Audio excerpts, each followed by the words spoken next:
Em busca da sabedoria, Sri Ram. Capítulo 2. Verdade ou imagem da verdade?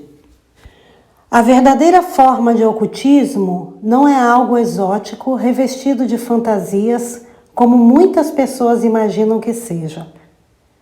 Desde os tempos mais remotos, tem sido uma ciência que se ocupa com os fatos ou com a verdade.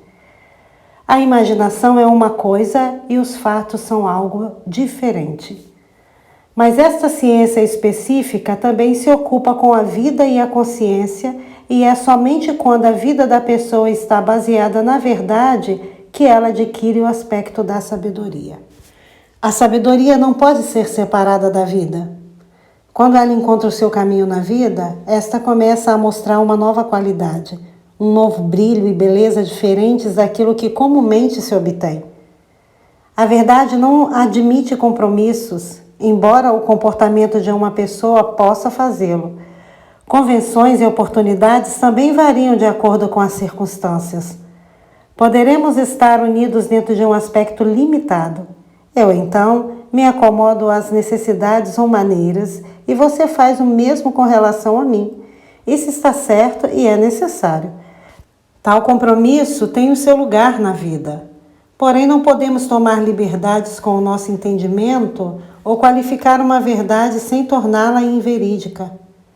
Não se pode misturar a lógica com ideias que são ilógicas apenas para satisfazermos a nós próprios.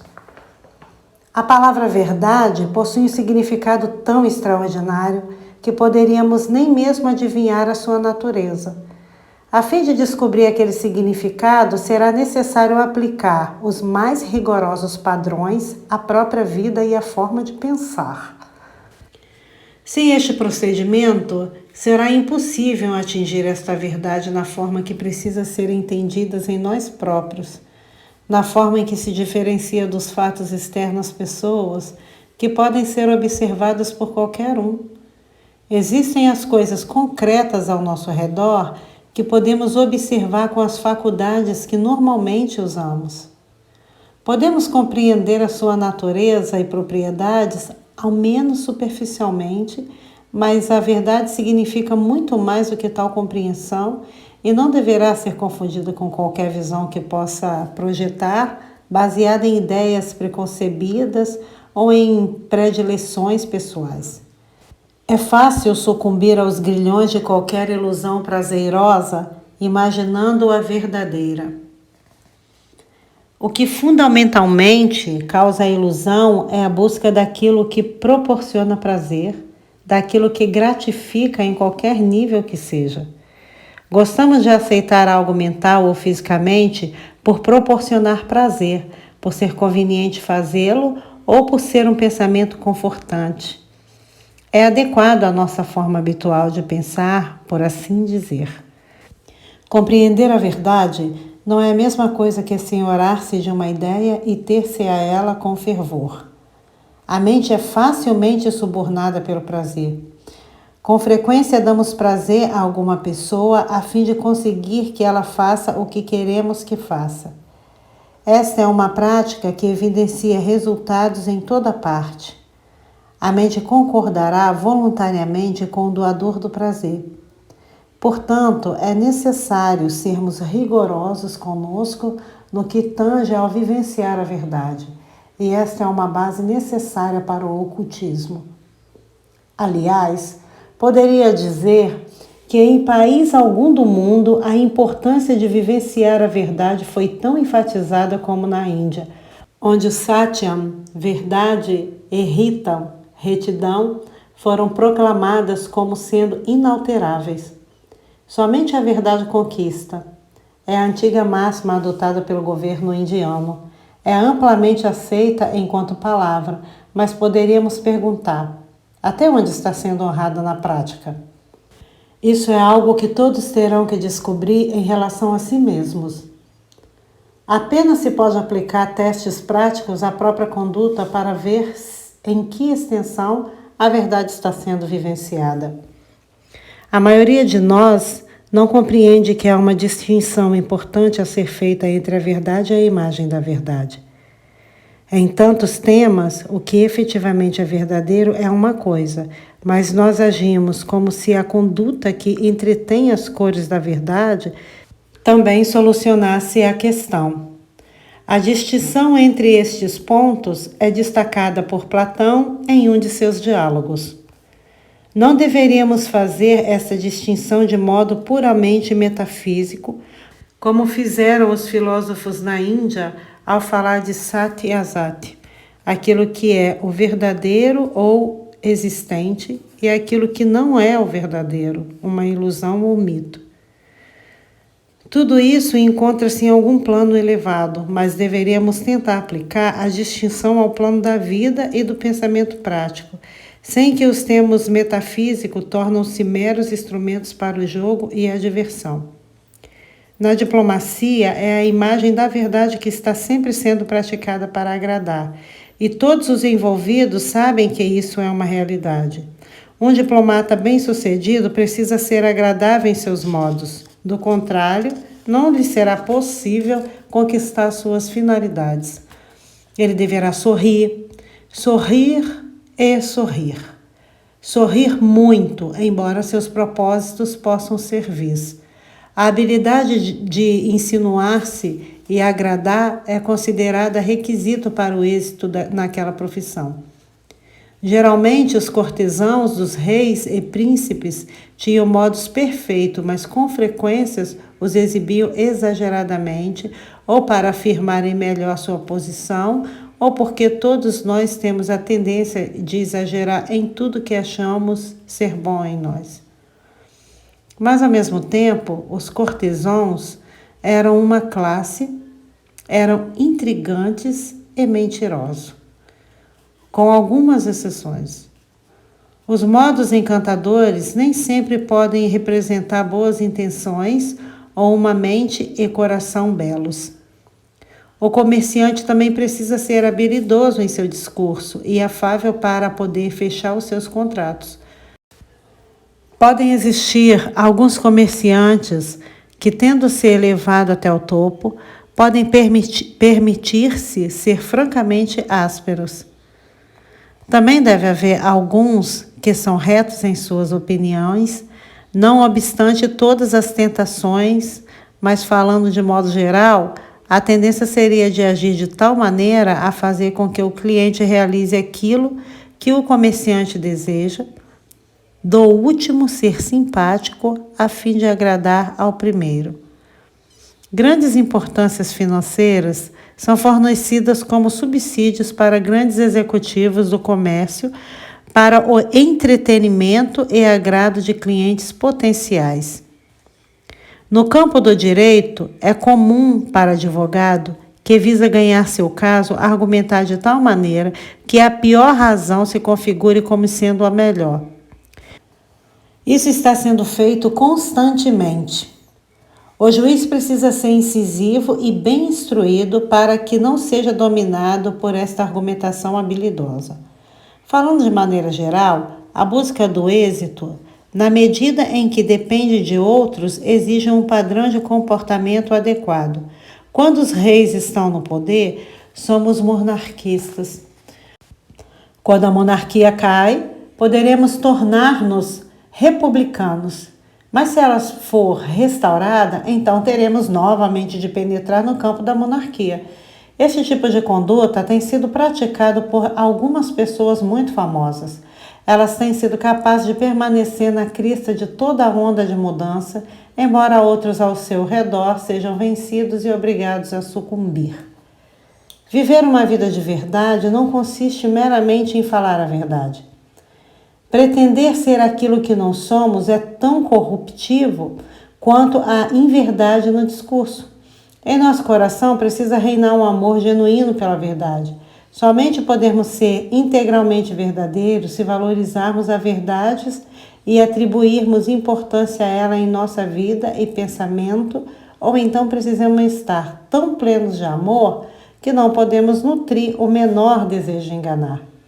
Quando vivemos uma vida de verdade, começamos a amar o próprio sentimento de sermos verdadeiros e toda a nossa natureza assume uma forma que se harmoniza com a verdadeira natureza das coisas. O mero conhecimento não criará esta harmonia. O amor pelo conhecimento não é o mesmo que o amor pela verdade, sem a qual não há possibilidade de sabedoria. Esta é a era da propaganda para diferentes finalidades. A tentativa da propaganda é sempre a de construir uma imagem atraente.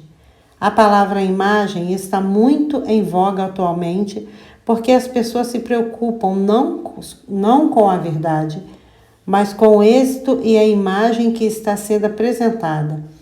Existe uma tentativa para criar uma imagem da própria pessoa ou de outros, seja como presidente, líder, instrutor religioso, candidato, etc. Também é criada uma imagem dos produtos para que as pessoas os adquiram. Todos os especialistas em publicidades buscam criar as mentes dos leitores de jornais e revistas ou através de televisão e cartazes, uma imagem que fará com que as pessoas se deixem levar pelos objetos que estão sendo anunciados. Mas a imagem é apenas um fantasma, uma aparência, e a menos que ela reflita o que realmente é, a atração criada será uma atração falsa. Se a humanidade ou qualquer parte dela tiver que progredir em qualquer medida real, isso apenas poderá ser feito por uma mudança verdadeira, através de forças que geram melhorias nas mentes das pessoas, nos seus gostos, nas suas visões, valores e comportamentos, e não através da criação de ilusões prazerosas e atribuição de virtudes imaginárias a homem ou objetos, seja para lucros, para fins tirânicos ou de glória. Criar impressões que não correspondem à verdade deixam as coisas como estão e dão origem à ilusão da parte da própria pessoa e da de outros que positivamente impossibilitam qualquer real mudança para melhor. Qualquer glorificação que não se origina de um sentimento real pela pessoa e apreço pelas suas qualidades é apenas um truque de feitiçaria e produz hipnotismo de massa, como foi o caso da Rússia, na Alemanha e em outros lugares. A bolha, por mais colorida que ela possa figurar-se, em determinada ocasião, eventualmente terá que romper-se e depois haverá desilusão e uma forte reação àquilo que se realizou anteriormente. Falando de amor ou afeição, o mundo seria melhor pela realidade do amor no coração das pessoas ou pela simulação do amor que pode revertir-se de muitas formas enganosas. Pode-se criar uma impressão de amizade, como é feito pela estrutura política portentosa, mas isso é apenas parte do jogo diplomático. O que conta é o sentimento ou o espírito de amor dentro da pessoa. E isso é que ajuda os demais. Eu não sei a extensão do bem de fingir uma virtude se você não a tem. Podemos satisfazer-nos facilmente com o fingimento e não atentar para a realidade. Se o substituto opera bem, por que preocupar-nos em encontrar a peça genuína? A palavra Deus é um substituto comum para o Deus real ou realidade última. Deus é algo sobre o que nada sabemos, mas sobre o qual podemos formar as noções que quisermos. Existem todos os tipos de ideias sobre Deus, muito embora na prática a sociedade, o Estado e a religião nem sempre permitam que se tenha ideias próprias. Tempos houve em que as pessoas foram perseguidas por defenderem ideias diferentes daquela da comunidade envolvendo Deus, a natureza do universo ou qualquer outro assunto, por mais desligado que estivesse de sua conduta e vida. Eles eram considerados hereges e queimados por mera suspeita.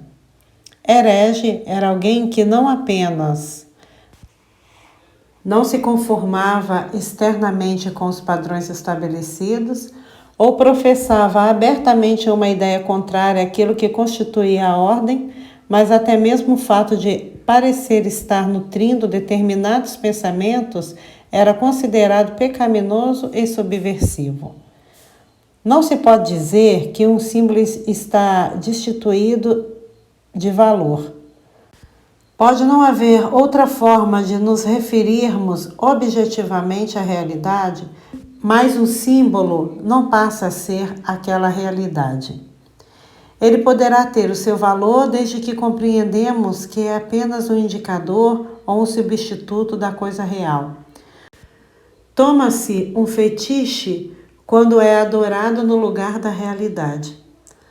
A partir de um ponto de vista, um símbolo é uma sombra e a luz está por trás do homem que está olhando. No mito da caverna de Platão, a luz está por trás dos homens que estão olhando as densas sombras nas paredes da frente da qual se encontram. A sombra tem o valor de indicar a presença da luz e de dar um esboço do objeto que a obstrui, mas é necessário olharmos na direção adequada em busca da luz em si. É importante viver o tipo de vida implícita na palavra espiritual ou ser conhecido como alguém que obteve êxito em um campo desconhecido, sustentando um rótulo envolto por um halo artificial. Pensar em algo considerando ser espiritual é uma coisa, e realmente ser espiritual sem nisso pensar de modo algum é algo inteiramente diferente. Um homem que é conscientemente espiritual não pode ser espiritual na realidade. Deveria alguém renunciar àquilo que se pode renunciar facilmente, sem fazer disso um problema ou ser conhecido como uma pessoa que renunciou? Neste país, ainda temos muitos exemplos de renunciantes ostensivos. Eles enfeitam as margens do rio Ganges e também podem ser encontrados em outros lugares. Mas um homem que verdadeiramente renunciou a determinadas coisas não terá prazer em chamar qualquer atenção àquele fato. Quando a pessoa fala em renúncia, pode ser que ela renunciou a alguma coisa, como tomar café pela manhã, mas definitivamente não renunciou à coisa primária, que é o seu eu. Toda a tendência da mente humana atualmente é de materializar e degradar tudo que é verdadeiro ou real, reduzindo ao nível meramente mundano. Temos tanta habilidade de usar a palavra espiritual com uma mente material e um espírito materialista. Quando falamos acerca de caprichos da mente e não de uma pessoa em particular, podemos ser bastante impessoais. Pensamos na mente como sendo um dos elementos de existência com determinada natureza. Ela está sujeita a ilusões, mas é possível para ela encontrar a verdade e libertar-se. Não precisamos identificá-la com alguém em particular e dirigir-lhe críticas abertas ou veladamente. Pode-se criticar a si próprio bem como aos demais. Porém, a crítica, até mesmo dirigida para alguém, não precisa visar a descoberta de falhas. Ela pode ser uma simples compreensão daquilo que não está certo ou daquilo que está errôneo ou falso no pensamento e comportamento da pessoa. É simplesmente como avaliar um quadro. É belo ou não? Esse tipo de crítica é de valor, porém não visa a descoberta de falhas, culpando alguém ou si mesmo. Tudo isso pode ser vão e infrutífero, torna-se mera autodecepção. Referi-me ao julgamento de um quadro, mas aqui também deve-se fazer uma distinção entre o real e o irreal. O quadro pode ser realmente belo ou pode apenas ter assim chamada de beleza superficial. A beleza de ordem mais elevada surge de uma profunda compreensão, surge da própria vida ou de uma fonte desconhecida em seu interior. Então, terá o selo da verdade, mas poderá também existir aquela beleza que é sintética, que é apenas uma aparência, uma mera apresentação. Para nos aproximarmos ainda mais da cerne da questão, 2 pontos. Quando usamos a palavra amor em relação a outro, será que realmente amamos ou apenas achamos que amamos aquele outro? Existe uma grande distinção entre pensar que amamos e amar de fato. Meramente ensaiar a ideia do amor e usufruir o prazer que causa não traz o amor, é apenas um exercício. Mas somos tão capazes de nos iludirmos, pensando que amamos toda a humanidade, até mesmo quando não amamos os indivíduos que a compõem. Precisamos traçar uma distinção clara entre aquilo que é real ou verdadeiro e aquilo que é apenas forjado pela mente. Isto requer uma inteligência muito aguçada e um constante discernimento da diferença entre o real e o imaginário.